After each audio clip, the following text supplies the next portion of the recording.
cracking fiends. So I'm doing a kind of a reply video today, and that is shout out to Dark Ride Films, Andy and Amy, fucking killer channel. If you haven't checked them out, I'll put a link for them in the description. But they put a video up recently, and I thought it would be cool to kind of respond to it because it's a dope question, and that is what albums changed your life? And come on, anyone who's watching this channel is a music fan. And we all have those records that just blew us away. Stuck with us, still stick with us. And I'm going to go way back. I got a nice pile here. And I have them ordered in like a chronological order. And all of these records I still absolutely love. And I listen to them fairly regularly. So let's just go ahead and dive into this pile. So this record is my original copy. It was my first vinyl ever in like 1987, something like that. My mom got it for me, and I still love it. And The Doors, self-titled. Yep. Doors, self-titled. Man, oh man. The Doors changed my whole perception on music. I was already into music when I was like 7 years old, which was about when I got this, 7 or 8. I was into, 60s and 70s pop, the kind of stuff like I would hear my mom listen to. I got really into surf music, Beach Boys, which is coming up, that kind of stuff. But then Mom felt it was about time to introduce me to that good, dark, nasty 60s psychedelia, and I fell in love. And it did not, maybe this record wouldn't have stuck with me quite as much if, as soon as I hit junior high, me and all of my friends just mainlined The Doors. I mean, cassette, vinyl. I think I only had one friend who had it on CD, and it was that big fat double greatest hits disc. But most of us had it on vinyl, and we listened to it constantly. Just listen to the shit out of this. This, Strange Days, Soft Parade, all of them are fucking fantastic. But this album, it's got what? It's got Crystal Ship, Break On Through, Soul Kitchen, Light My Fire, End of the Night, Backdoor Man. The thing, the end, the whole fucking record is just phenomenal from start to finish. And it changed my perception because I got really, really into the weirder side of music, which that's a theme. I just get into weirder and weirder shit as time goes on. But this definitely started it, but it also, it showed me that you could be weird and still have harmony, melody in your music. And plus, it also bolstered my love of baritone vocals with fucking Jim Morrison. There's one for you. So, like I mentioned with that particular record, I was really, really, really into the Beach Boys when I was young, and to this day I'm still really into them. I didn't even know what the fuck Pet Sounds was in the 80s. I just, I would get these compilation cassette tapes of the Beach Boys stuff. I mean, anyone who's ever bought Beach Boys stuff knows there's 5 million compilation records out there. And this was one that I got,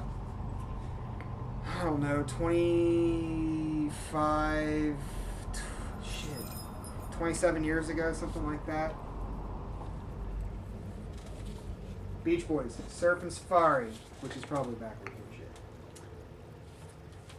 shit. This is a really, really good record. It's got a lot of hits on it. I listened to this a shit ton. Spun the living crap out of it. 409. I'm a gearhead. Like, I work on cars. You know, and the Beach Boys were always good for that. I mean, they had a lot of songs about cars. Little Deuce Coupe. You know, whatever. But 409, Surfing Safari. You know, Summertime Blues. This is a really, really good record, and it has always stuck with me. Really, any Beach Boys record will stick with me. Pet Sounds is phenomenal, and everybody raves about that. But that's because it kind of was one of the first prog rock records of all time. It was definitely a venture. I love that one, but I also really love a lot of these just older pop hits. It's so fucking good. Plus, I mean, look at that. That just looks so fun. So good. But yeah, Beach Boys. Fucking killer stuff. Now, as we venture onward into albums that stuck with me, and it's surprising. I was really, really into AC/DC when I was young. I mean, really into. Yet, I have no AC/DC records down here because none of those records really changed me as much as, like, Zeppelin 1. Like, I got into AC/DC, but Zeppelin fucking just took my brain and shoved it into a blender with some lemon and then squirted it back out. When I first got into Zeppelin was right when I first got into playing Dungeons and Dragons, and when I'm working on D&D stuff, you know, I'm listening to Zeppelin because in my back of my head they go hand in hand. There are a few bands that do that. Like, I can listen to Pink Floyd and I think D&D as well. But Led Zeppelin definitely, like, my best friend got the Zeppelin box set when we were 13. It was that really nice box that his parents got it for him for his birthday. And it might have been 6 months before that I got Zeppelin, this copy of Zeppelin 1 on vinyl. And which is actually funny, my copy of Zeppelin 4 is back here because someone gave it to me, just the sleeve was fucked. But I listened to Zeppelin. I got Zeppelin 1 well before I got Zeppelin 4. So, yeah, this one's got, I mean, killer tracks. Killer. Dazed and Confused is worth this one alone. But, I mean, it's a killer record. Not their best, but this is literally, I got that one first. And I listened to the shit out of it. And it changed me because it got me into the harder rock. It got me into the oddball fantasy stuff. Although this one doesn't have as many, like, Lord of the Rings references as some of the later material. But it also, it put the idea of blues rock or a bluesier style of rock and roll in my head, and just that 4/4 groove, but also the weird shit you can do with it, and then yet again, killer vocals. I mean, fuck. So, Zeppelin 1. Now, moving forward, we kind of get out of the classic rock stuff for a second, because 94 hit junior high, and anyone who was like middle school in like 94, 95, 93 through probably 95, there was an explosion of great music. There are a lot of people who like to bitch about, oh, the 90s had shit music. Now, there's not a decade that doesn't have good music. I can make arguments for every single decade where there is good music. You just have to look for it. Now, when you're in middle school, you are impressionable as fuck. And guess what came out in 94? And still is one of my absolute favorite fucking records of all time. Yeah. 9 Inch Nails, Downward Spiral. The Downward Spiral is really, really, really, really good. I actually have this. I had originally bought it on cassette, and I still have it on cassette, and I have it on CD, and I have it on vinyl. It is so fucking good.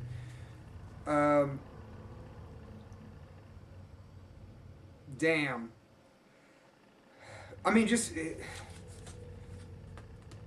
from the opening chords of Mr. Self-Destruct on, the album just shows you that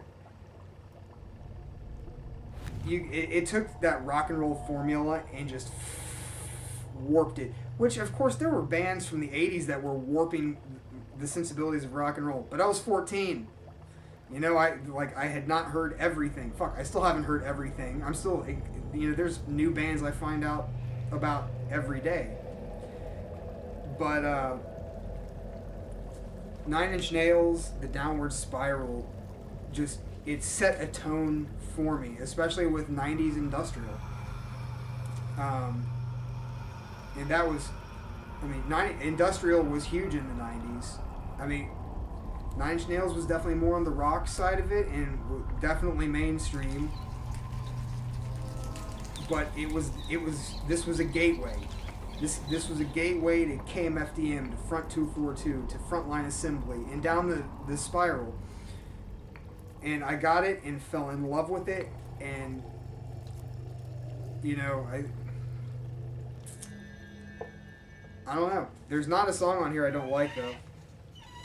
It's, yet again, this is another case where it's not my favorite 9 Inch Nails record. Really, Pretty Hate Machine squeaks by that one, because this one is way more distorted, which I love it, but I always like the bit more of the contrast between the electronic beats in Pretty Hate Machine compared to this album, which has everything's dirty. There's not a, if you know anything about this record, there's not 1 second of silence from the beginning of the record to the end of the record. Not 1 second of silence. They put white noise everywhere in this fucking record. It is so fucking intricate. Really good, though. Everybody knows the song Closer. I mean, I Want to Fuck You Like an Animal. It's a great song, but there's so many other good songs on this. March of the Pigs. So on and so forth. Good record. Oh, 94, 95 was such a fucking pivotal year. Oh my god. So, before we get out of junior high, there's the album that made me fall in love with horror-based music, which anyone who knows music of the 90s probably knows where this one's going real fucking quick. And this album is still one of my favorites. Yeah. Don't ask me why I don't have it on vinyl, because I don't. White Zombie, Astro Creep 2000. Damn. It's another heater. This album definitely changed me. Because, I mean, years before this, I was into 50s, 60s, and 70s music.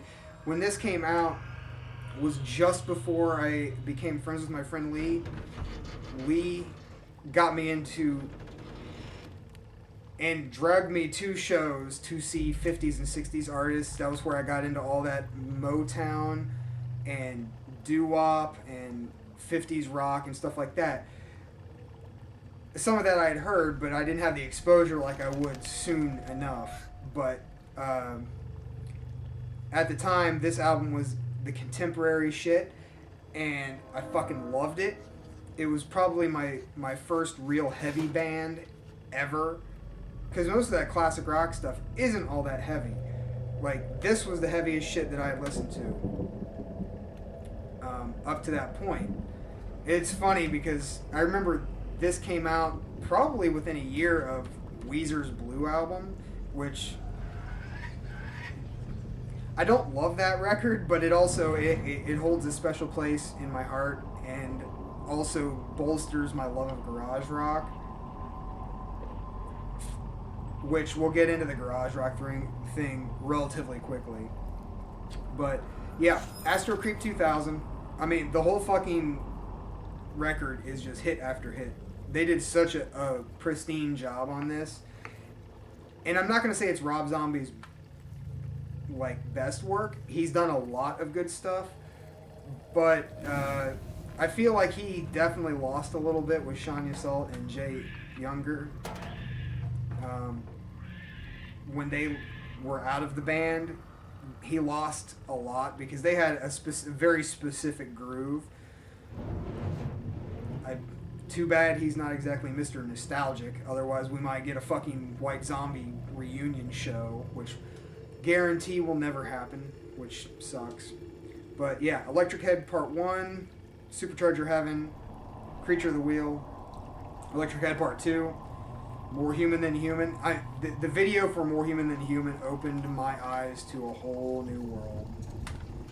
So, White Zombie. Excellent stuff. And I'm sure a fair few of you watching this are just like, yeah, White Zombie! Okay. The next is like a twofer, but it's two different bands, but it's all Ohio based, because you gotta know one thing about Ohio.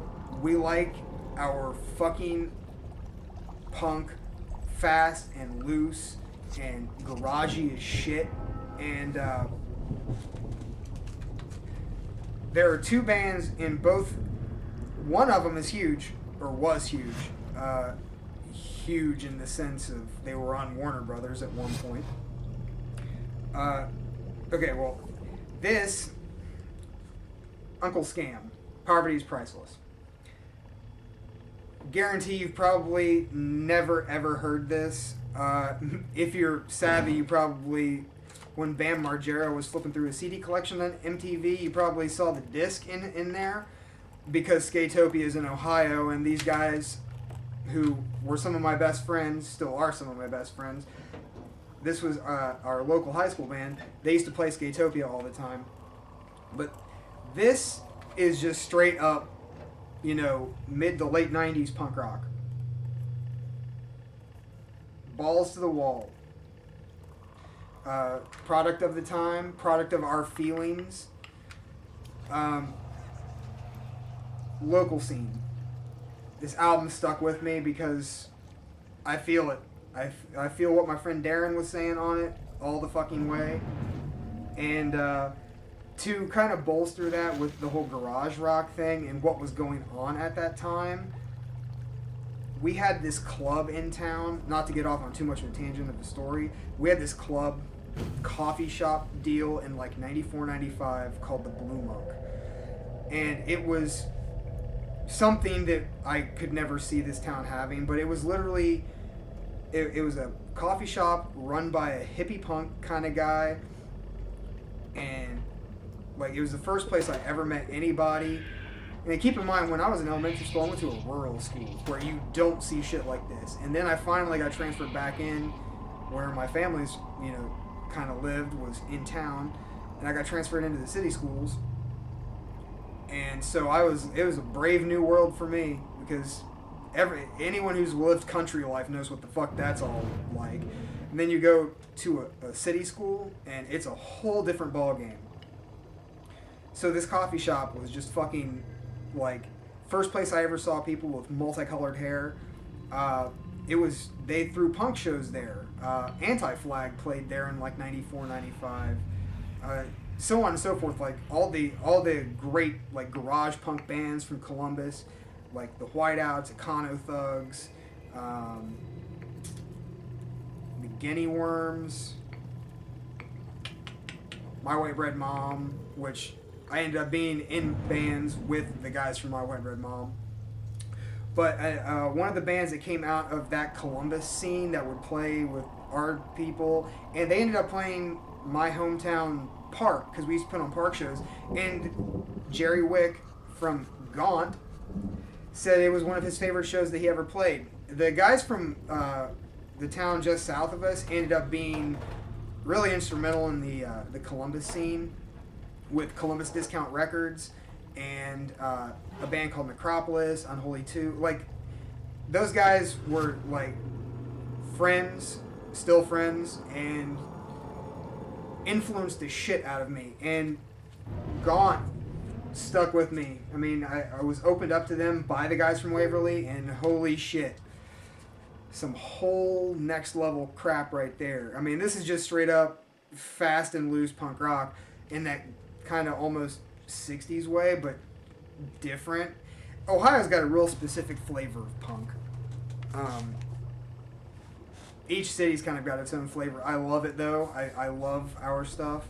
I mean, we get bleed off from the Detroit garage rock scene. So good. Now, also, when I was in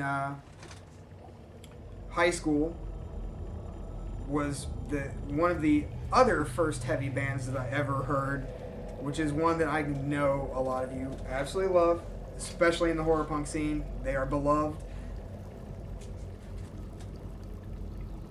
Yeah. Typo, Bloody Kisses. A friend of mine had this, and he had it on cassette. He had this and October Rust. And he would walk to school every day listening to it. And he got me hooked on that because we would have like 45 minutes before school even started to just sit and talk music. And that's all we did because he was a big music guy. I was a big music guy. And we would just sit there and bullshit. And he introduced me to Typo when I was like 15. And I never turned back. This record is so fucking good. Everything from Christian Woman, Black Number One, Blood and Fire, Too Late Frozen, Bloody Kisses, Summer Breeze. Like, the whole fucking record is phenomenal. I'm glad I actually found it on vinyl, because they do not... I mean, rest Peter Steele and all, but the label's never been good at keeping this shit in press. They keep the CDs in press, but not the wax. Criminy. Now, I know I've mentioned it. I had to, but I'm a big electronic music fan. Really big electronic music fan. And one of the records that really got me going with electronic music is also one of my favorite movies. And the guy who scored this movie is Vangelis, and that is got the Bladerunner soundtrack. Me and my friends were really ridiculously heavy into cyberpunk when we were, well, I'm still into cyberpunk. We've always been into cyberpunk. As long as I can remember, like 12, 13, got into it, really, from when I found out what the hell it was. And then when I met my friend Lee when I was 14 or 15, I got this, his dad gave me this huge crate of vinyl. Had all kinds of crazy shit in it. And that was in it. And I love the movie. I love the music. And then it tells you on the back who it's all by, and just, it gives you all this Vangelis information on here. And I fell in love with Vangelis, which led me down. And I still listen to the shit out of this soundtrack. All of these records I listen to regularly. That led me down the path of finding more and more electronic music. And one of those records that I got when it came out and really, really stuck with me was around 97. I could have easily thrown Crystal Method, Vegas on this list, which I adore that record, and I still listen to it regularly. May I'll have to do a second one of these. But this, for the purposes of this video, one of those records is Chemical Brothers, Dig Your Own Hole.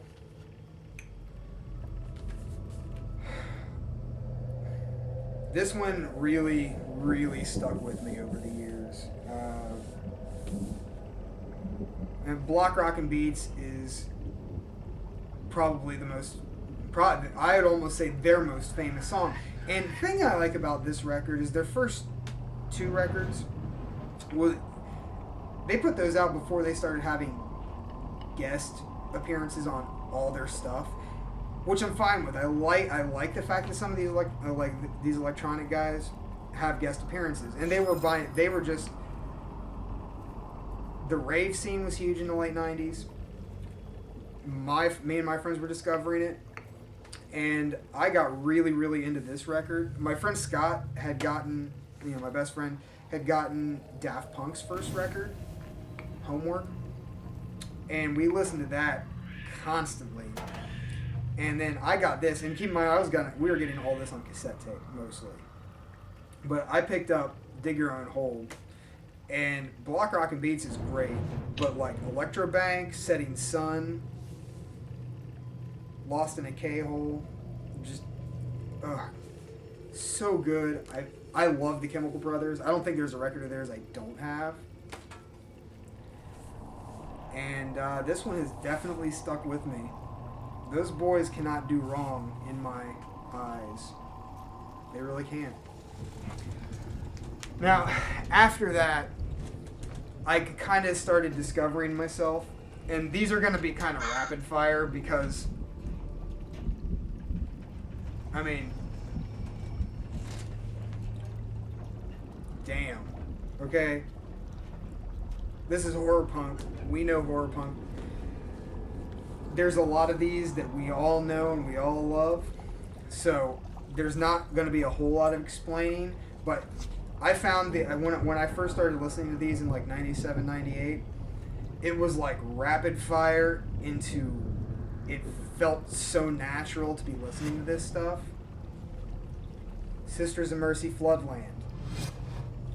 The first song I heard off of this was Lucretia, My Reflection. And I fell in love with this fucking record. There's not a bad track on here. Dominion, Mother Russia, Flood 1, Lucretia, 1959, This Corrosion, Flood 2, Driven Like Snow, Neverland. It's a fucking banger from head to toe. Banger in that goth sense. This is before I knew any of the fucking history behind this band. I don't think it had to have been a couple of years until I got First, Last, and Always. And to me, Vision thing was never really my record at all. I never really got into that one. So, that one, this is the one that really started me off, especially down that goth path. And you knew this one was coming. Records that stuck with me, albums that changed my life. Fuck. How am I not gonna talk about the Misfits? Yeah, knew that one was coming. Only took me a half hour to get to it. So I have this Evil Live because Evil Live was actually the first one that I bought myself. Now, my Halloween video, I talked all about Walk Among Us and what that record means to me. This is the one that supercharged me. This is the one that that made me go out and buy everything fucking Danzig did. Everything. Pretty sure it was Ghouls Night Out. That was the first thing that I heard off of this. And then I just started rapid fire, like... Yeah, I think it was Ghouls Night Out that was the first thing I heard. And then I bought this, and with it, I also bought Famous Monsters. But I gravitated towards this one because it had more energy. I have a firm love of live bootlegs or live shows. I like lo-fi recordings. And this one, I didn't even, at the time when I bought this, I had no idea I even liked those things.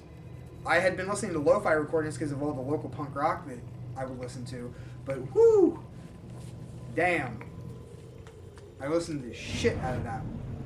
I still listen to this fucking record. It's still one of my favorites, and I have it on all formats. So good. Now, the bridge between the goth and the punk, and a band that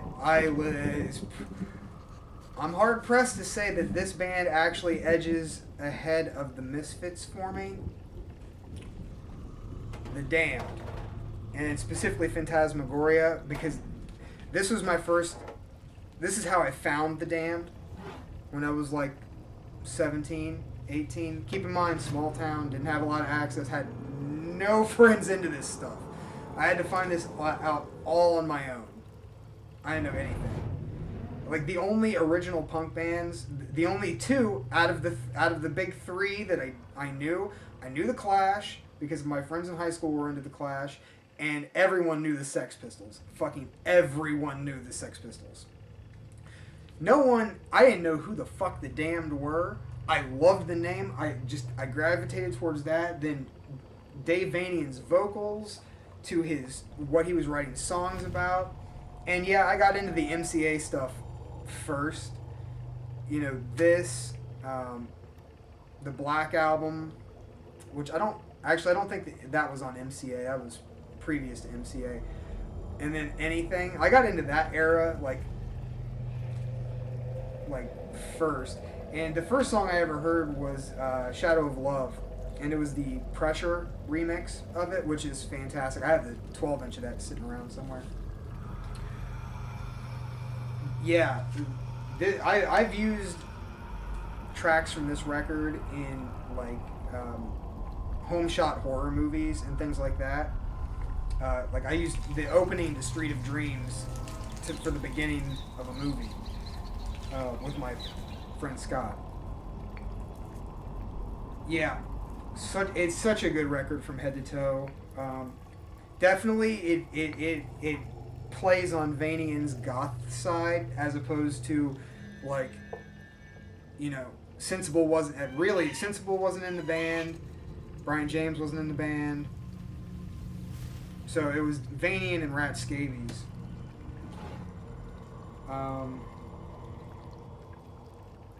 Yeah, I don't know. This is a damn good record though. And it will forever stick with me. The Damned will always be in my life, and that record specifically. Going back, way back, way back, a band that I didn't discover till I was in my 20s. For some reason, it ran under the radar, and it's a classic rock band. That's Jethro Tull, and Songs from the Wood. This nice minty copy, promo copy with the cut corner. So, I'm pagan, and I do like some pagan sensibilities in my music as much as I love all the other stuff. And this just... I remember I was in Maryland for some training years ago, and I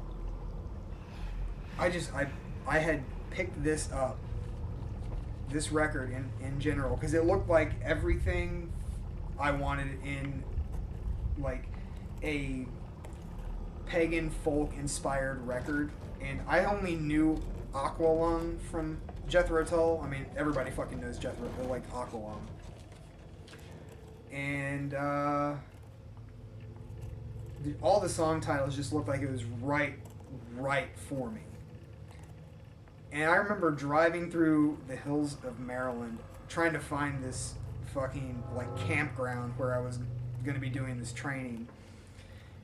And Cup of Wonder came on my Jeep radio and floored me. Absolutely floored me. And the whole rest of the record, I mean, man. Songs from the Wood, Jack in the Green, Fire at Midnight, Velvet Green, The Whistler, Ring Out, Solstice Bells. So damned good. So good. Now, around maybe that same time, my late teens, early 20s, I'd say late, I might have been 20 when I got this, but that love of garage rock that I developed through all those Columbus bands and my local bands got warped and twisted on its head, because this is not so much a garage band sensibilities, and that Man or Astro Man, Spectrums of Infinite Scale. This was the first time I ever heard an Apple printer used as an instrument on a record. I don't even know what the hell. Like, I have a deep love of Man or Astro Man. Deep love. I want to be doing some videos about Man or Astro Man. Because I love collecting their stuff, and I've got a fuck ton of it. And there are horror punk connections to Man or Astro Man, but I'll get to that when I start covering their stuff. But this particular album, I remember buying it from the CD Game Exchange in Columbus, and it was sitting in the electronic music section. And I was like hoarding all kinds of weird electronic stuff, just trying to get as many beats as I could in my collection. And I picked this up, and I didn't understand it. It flipped my head upside down because I was like, but this isn't electronic music, this is some whole other stuff. And it was some whole other stuff, but it was, once my brain finally accepted it and got it, because keep in mind, I said way back when, earlier in the video, I loved surf music, the Beach Boys being in the list, and that love just went on and on. And this melded fucked up electronics and weird instrumentation with surf rock, because that's Man or Astro Man. That's what they do, and flip everything on its head, and boom, there you go. And this was still one of my favorites. Even though Star Crunch actually, I don't believe is on this record at all. The Star Crunch had left the band for a minute, because they went on a really long 10-year hiatus after this record. And yeah, I don't know, this one just sticks with me so hard. Good stuff. Finally, which this has been roughly 15, 16 albums. And this one stuck with me because I had no clue going into this record that this band would become such a huge part of my life, both in what I listened to and just being friends and life experience. Blitzkid, Let Flowers Die. There are a lot of people who will watch this and be like, yeah, that's a great record, and you're fans of it. This album it goes way down the rabbit hole for me. I mean, those guys, Blitzkid became a huge, huge part of my life. Huge part. I met a bunch of my best friends at Blitzkid shows. I became damn fine friends with the band. Goolsby broke my stage fright when I was 22, 23. He just drugged me up. I mean, keep in mind, this was back when, you might get 10, 15 people at Blitzkid shows. Yeah, that's not going to happen much anymore. Especially, God forbid, if they ever, play another, an actual Blitzkid show again. I mean, the place will be packed out. Just look at the Ghouls, the last tour. I mean, they were packing fucking houses out across the board. But when this came out, I was a moderator at 138.com, and we would get all at that time, probably 03, 02, 03, 01.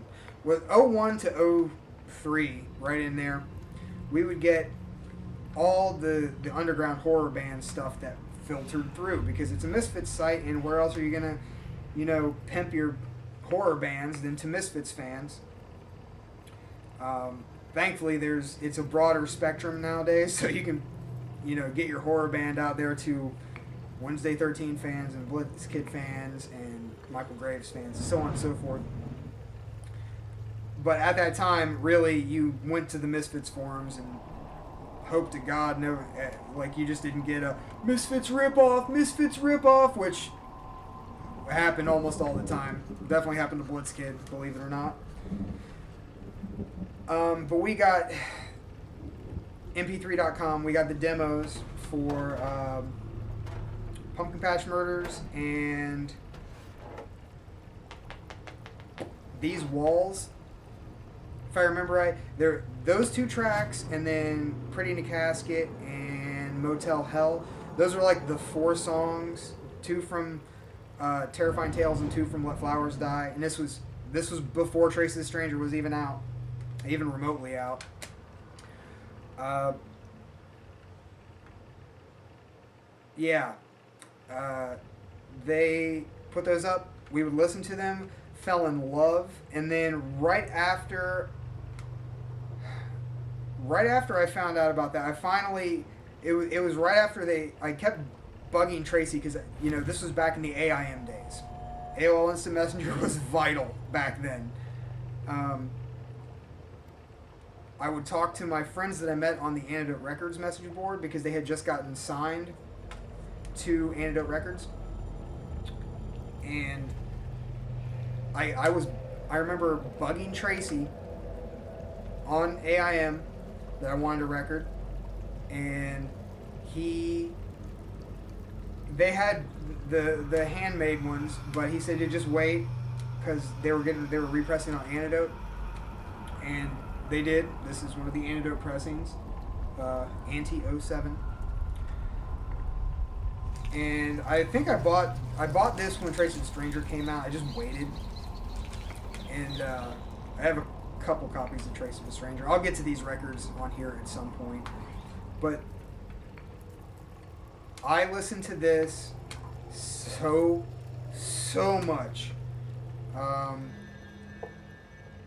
Me and Eric from Mamula and my friend Rachel and the infamous Weaver and the guys from Dead End Drive-In, Shock, and Hollow Terror, we all listened to this to death. I mean, it was like,